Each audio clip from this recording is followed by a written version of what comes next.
அனைவருக்கும் வணக்கம். அப்போ குழந்தை எப்படி பிறக்கும்? எப்போது பிறக்கும்? எப்படி பிறக்கும்? என்ன ஜெண்டரு இதுவுமே சொல்லிறலாம்.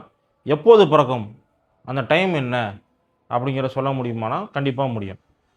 உதாரணத்துக்கு, இந்த ஒரு லக்னம், ரிஷபம்.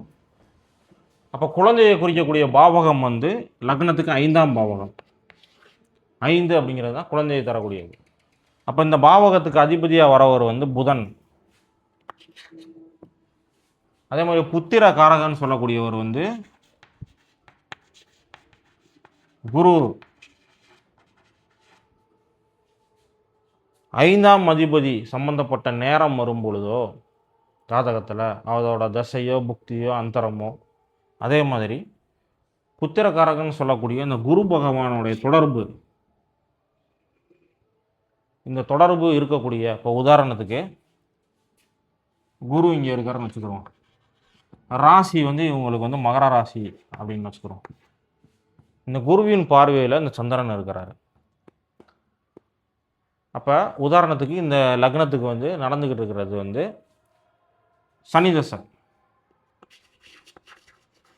சனி தசையில் சந்திரபுக்தி நடக்குது அப்படின்னு வச்சுக்கிறப்ப நான் என்ன சொல்லுவேன்னா, சனி தசை சந்திரபுக்தி அடுத்து வரப்போகுது. அந்த டைம் பீரியடில் இவங்களுக்கு வந்து குழந்தை பிறக்கும். ஏன் அப்படி சொல்கிறேன்? குருவோட பார்வையை வாங்கினா சந்திரன்.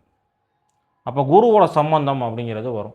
இந்த சந்திரன் வந்து என்ன பண்ணும்னா, நேச்சராகவே வந்து சூரிய ஒளியை வந்து ரிஃப்ளெக்ட் பண்ணது இல்லையா, அதே மாதிரி எந்தெந்த கிரகங்கள் இந்த சந்திரனை பார்க்குதோ அந்தோட பார்வையையும் ரிஃப்ளெக்ட் பண்ணும். சரிங்களா? இது ஒரு தத்துவம் இருக்குது ஜாதகத்தில். சந்திரனும் சனியுமே வந்து என்ன பண்ணும்னா, குருவோட பார்வையை பொறுத்து தான் அதை வந்து ரிஃப்ளெக்ட் பண்ணும். செவ்வாயும் பண்ணும். அப்போ இந்த அமைப்பு வரும் பொழுது கண்டிப்பாக வந்து இந்த சனி தசை சந்திரபுக்தியில் வந்து இவங்க குழந்தை பிறக்கும். ஏன்னா வந்து சந்திரன் வந்து குருவோட சம்பந்தத்தில் இருக்கிறார் அப்படிங்கிற மாதிரி வரும்.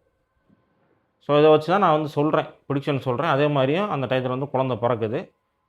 அது அவங்களுமே வந்து ஃபோன் பண்ணி திரும்ப சொல்கிறாங்க, சார் நீங்கள் சொன்ன மாதிரி அந்த டயத்துக்குள்ளே வந்து குழந்தை வந்து ஃபார்ம் ஆச்சு அப்படின்னு சொல்லிட்டு.